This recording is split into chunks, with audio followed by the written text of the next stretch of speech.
رسول الله صلی الله علیه وسلم یو ورځ جبرائیل علیه السلام نه پوښتنه وکړه چې ته چې پیدا شوې دا بل ټکی یو د کار واورئ چې په تمام ملائکو کې اول الله خلقت د جبرائیل علیه السلام کړي، اول دې پیدا کړ او د اول د پیدا کولو غرض داو چې زما د محبوبانو او خاص کر د جناب محمد رسول الله صلی الله علیه وسلم په منځ کې با رهبار چې کوم دی هغه څوک جبرائیل رهبار دیته وای.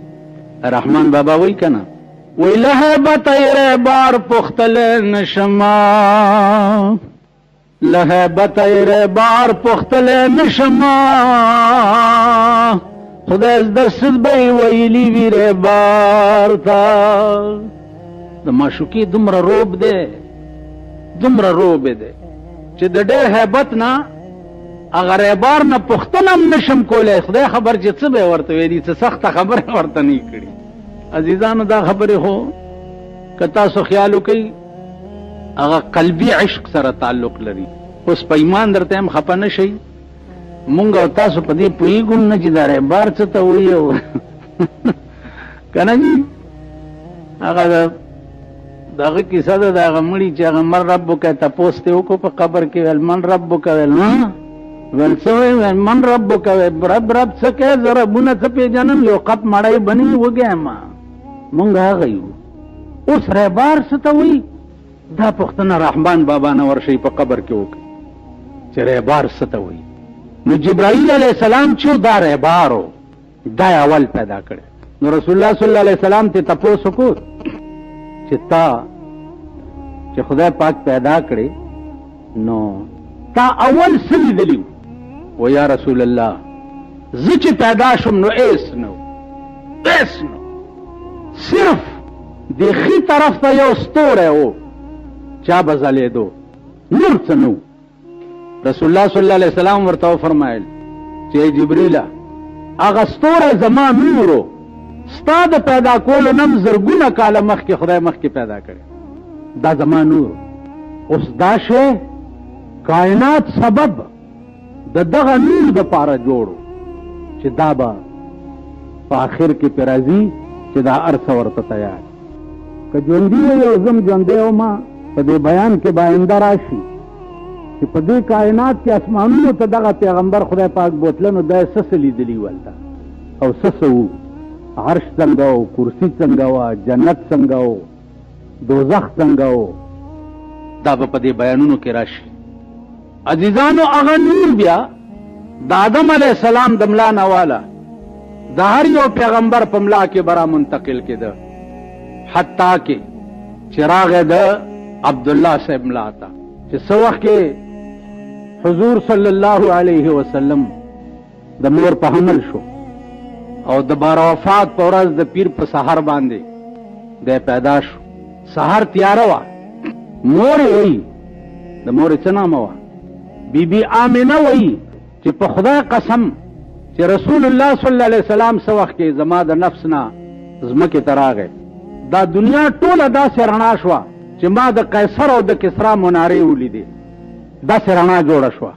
عزیزانو دا لیلة القدر شپه ده، دا د خدای پاک تاسو ته وښیي د لیلة القدر په شپه باندې چې کومه شپه د لیلة القدر او ته پکې راویښ شوې نو دا ټوله دنیا به داسې ګورې لکه دې تلي ته چې ګورې داسې، او یو شی به پکې وګورې چې په دې تمام کائنات کې به هیڅ شی ولاړ نه ګورې، ټول به خدای ته په سجده پراته وي، که دا ونې دي که دا محلونه دي او که دا بوټي دي هر څه چې دی دا ځمکه به داسې تلی وي او هر شی به خدای ته په سجده پروت وي، داسې رڼا به وي چې د مشرق او مغرب به درته د دې تلي په شان ښکاري. نو بی بی آمنه وایي چې ما داسې رڼا شوه چې د مکې نه د قیصر او د کسرا منارې ولیدې. عزیزانو ماشوم اوس خدای پوهېږي چې څه وخت کې دی پیدا شو.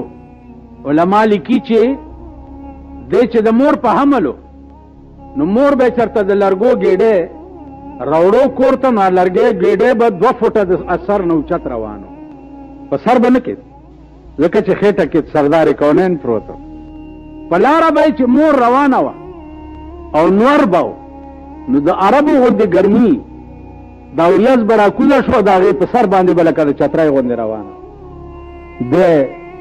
د مور په خېټه کې و چې پلار یې عبدالله صاحب وفات شو چې څه وخت کې پیدا شو بی بی حلیمې ته حواله کړی شو د تی ورکولو دپاره څه چې د عربو رواج و چې د 6 کالو شو نو مور یې وفات شوه د 6 کالو په عمر کې یتیم او یسیر دواړه شو دی راغی د خپل تره په تربیت کې د ابو طالب صاحب د ابو طالب صاحب په تربیت کې دی لویده چې څه وخت کې زلمی شو 25 کالو ته عمر ورسېده په دغه مکه کې یو بیبي وه بیبي خدیجة الکبرا رضی الله تعالی عنها ورته وایي د هغې عمر 40 کاله هغې تقاضا وکړه چې دې هلک سره زه نکاح تړم ابو طالب صاحب په کور کې د هغې رسمي نکاح وشو او د بیبي خدیجې سره د 25 کال په عمر کې نکاح وتړل هر یو کار چې دی کوي هر یو کار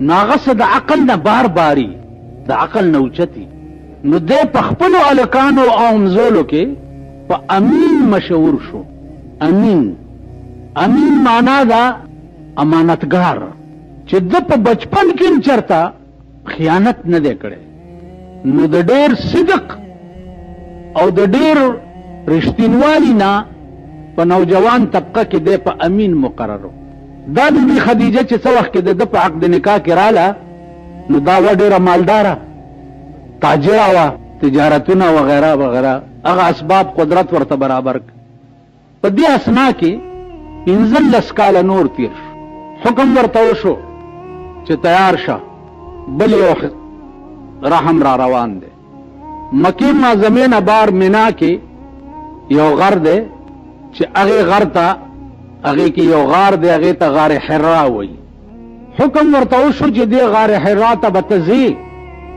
او دې ځای کې به ته د الله په ذکر و فکر کې مشغول یې ده ته به خپلې بیبي قجورې او ستوان وغیره دا برابر کړه او دا به غار حرا ته ځان سره یوړه اوس دې وخت کې خو چونکې مکه معظمه کې ډېرې آبادۍ او دغه دي هغه غار هغه وخت کې بالکل د بیت الله شریف ته مخامخ او دا هغه غار نه دا بیت الله ښکارېدو 6 میاشتې په دغه غار کې دی چلو 6 میاشتې پس جبرائیل علیه السلام ورته راغی چې راغی د قرآن کریم یو څو آیاتونه یې راوړه محدثین وایي چې په دغه وخت کې جبرائیل علیه السلام په خپل صورت اصلي کې د ځان وښودو خپل صورت اصلي د جبرائیل دا دی چې د 600 وزرې دي او په هر یو وزر باندې قل هو الله احد لیکلی اوس قل هو الله احد خدا شی دی چې ماشومانو ته م یاد وي خو پوهېږې پې چې قل هو الله احد کې کوم زور دی هغه زور درته زه ویلی نه شم او رسول الله صلی الله علیه وسلم ته نبوت راوړو هغه نبوت د دې دواړو اوږو په دې منځ کې د کونترې د اګۍ عمره یو مهر ولګولو او د قرآن کریم دا آیاتونه راوړه چې اقرا بسم ربک الذی خلق خلق الانسان من علق اقرا بسم ربک الذی خلق خلق الانسان من علق حضور علیہ السلام دا ولست او د غار حرا نه راکوشو او کور ته راغی کور ته چې راغی بیبي خدیجې ته وایي چې زملوني ما باندې شړای واچوه بړستن را باندې واچوه زه تبې ونیوم ځکه چې جبرائیل په صورت اصلي کې لیدلی و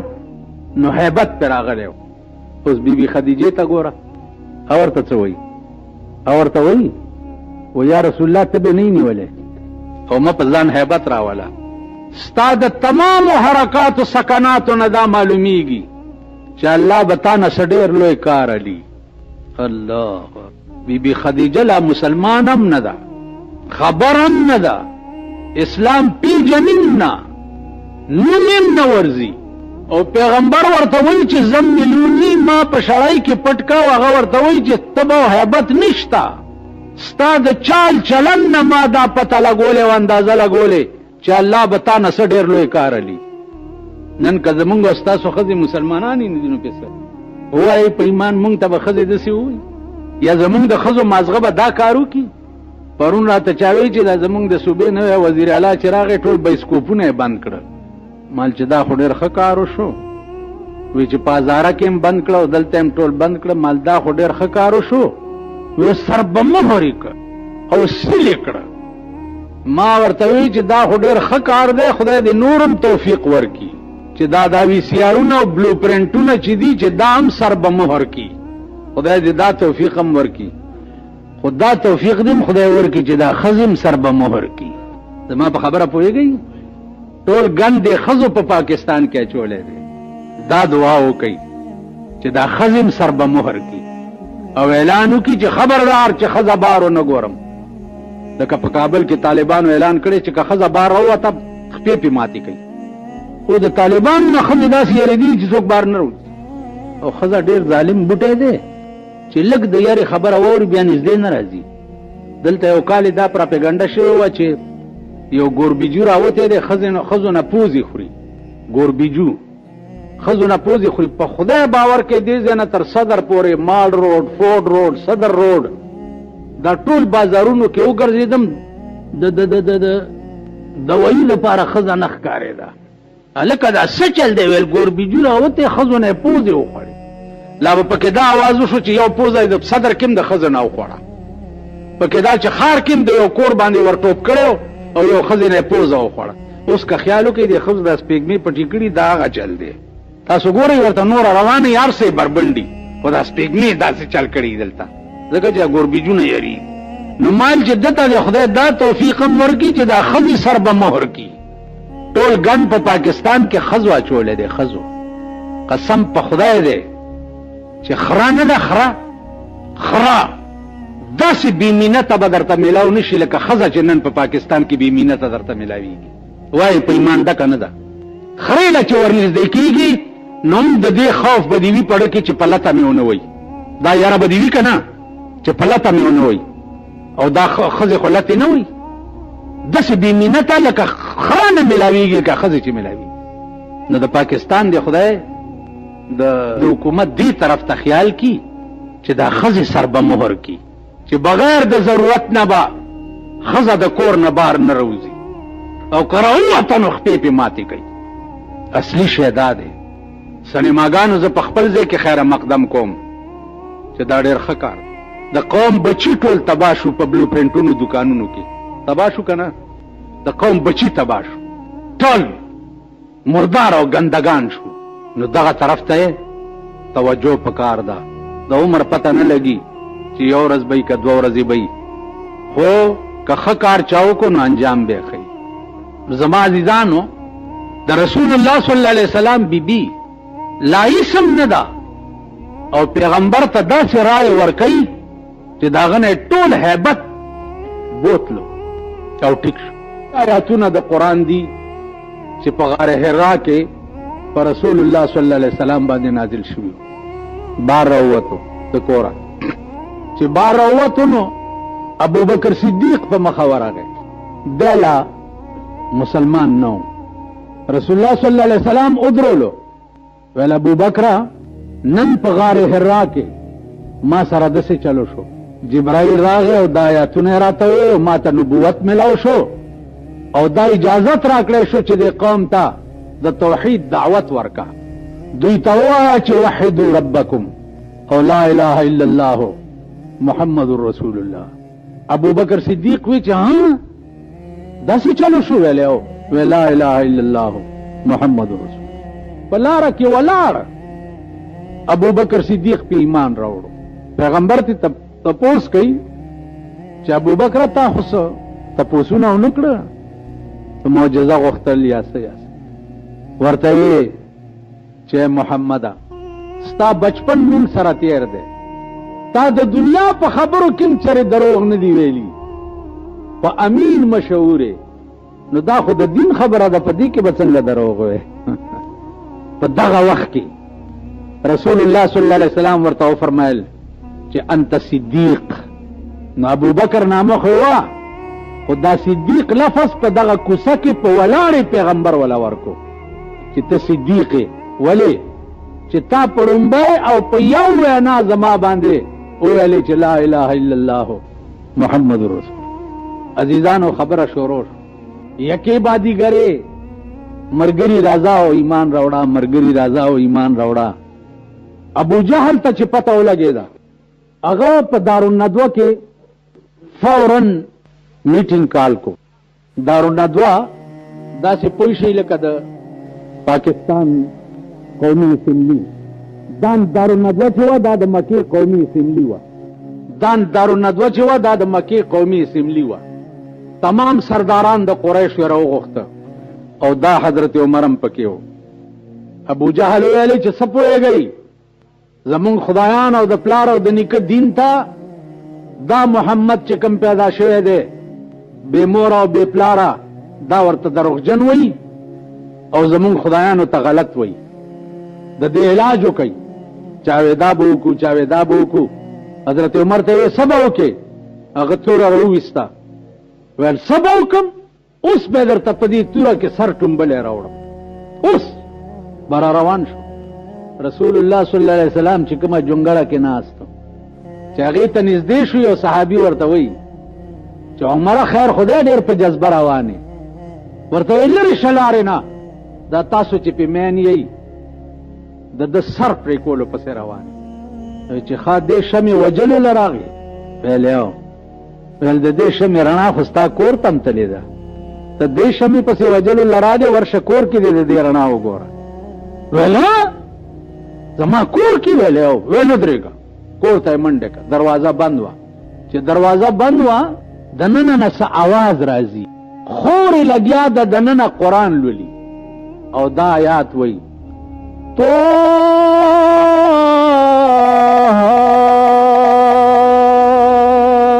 الله خدای چې هغې به څنګه وي